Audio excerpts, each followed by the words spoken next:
നിങ്ങളുടെ favourite shows ഇനി ഒരിക്കലും മിസ്സാവില്ല. ഇപ്പോൾ C5 കാണും നിങ്ങളുടെ ഫേവറേറ്റ് ഷോ തികച്ചും സൗജന്യമായി. എന്റെ കൈ പിടിക്കാറായോടി.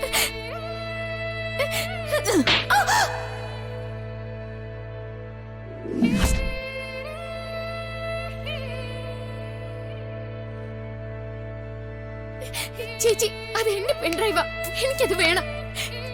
കവിത ചേച്ചിയോട് തരാനാ പറഞ്ഞത്. നീ എന്ത് ചെയ്യും? തരാതെ കവിത ചേച്ചി ഞാൻ വിടില്ല.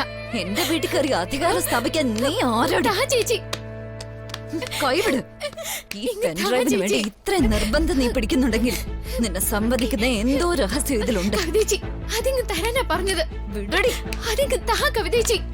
കവിതേച്ചി പറഞ്ഞത് എന്തും ഞാൻ അനുസരിക്കാം. ഇത് തരാതെ തന്നെ നിന്നെ അനുസരിപ്പിക്കാൻ കഴിയുമെന്ന് ഞാൻ കാണിച്ചു തരാടി. എനിക്കറിയാടി നിന്റെ വിവാഹത്തിന്റെ വീഡിയോയും ഫോട്ടോയുമാ ഇതിലുള്ളതെന്ന്.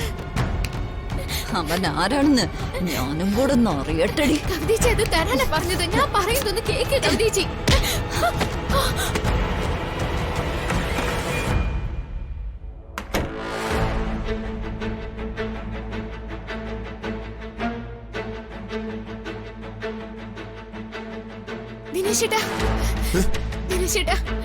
എന്താ കവിതേച്ചി റൂമിൽ വന്ന് ആ പെൺഡ്രൈവ് എടുത്തോണ്ട് പോയി. ചതിച്ചോ?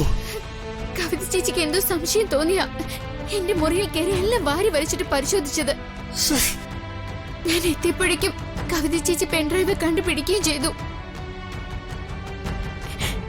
എല്ലാം നശിക്കാൻ പോവാ ദിനേശേട്ടാ. എനിക്ക് മരിക്കല്ലാതെ വേറെ വഴിയില്ല. ഞാൻ മരിക്കും. കവിത എങ്ങോട്ടാ പോയത്? അതുകൊണ്ട് അവൾ പുറത്തേക്കാണോ പോയത്, അതോ റൂമിലേക്കോ? ഒന്ന് പറഞ്ഞു അമ്മു.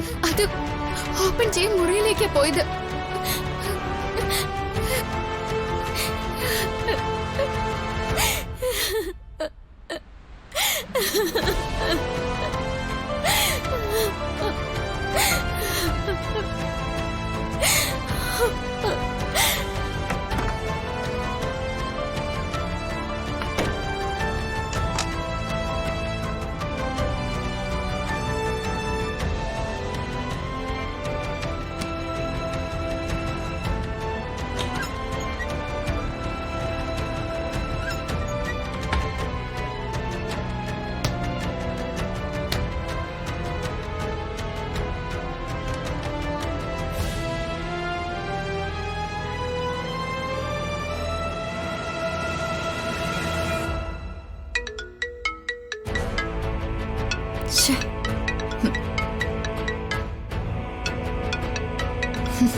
എന്താ രാജീവ്?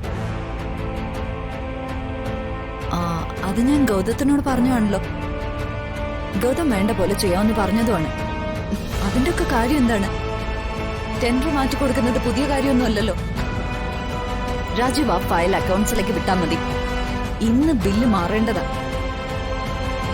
സഞ്ജുവിനോട് ചോദിച്ച് ഇത്തരം നിസ്സാര കാര്യങ്ങളിലെ ഡിസിഷൻ എടുക്കാതെ ഇയാൾ ഞാൻ പറയുന്ന പോലെ ചെയ്താൽ മതി. അല്ലെങ്കിൽ ഇനി രാജീവനെ സമാധാനം പറയേണ്ടി വരും.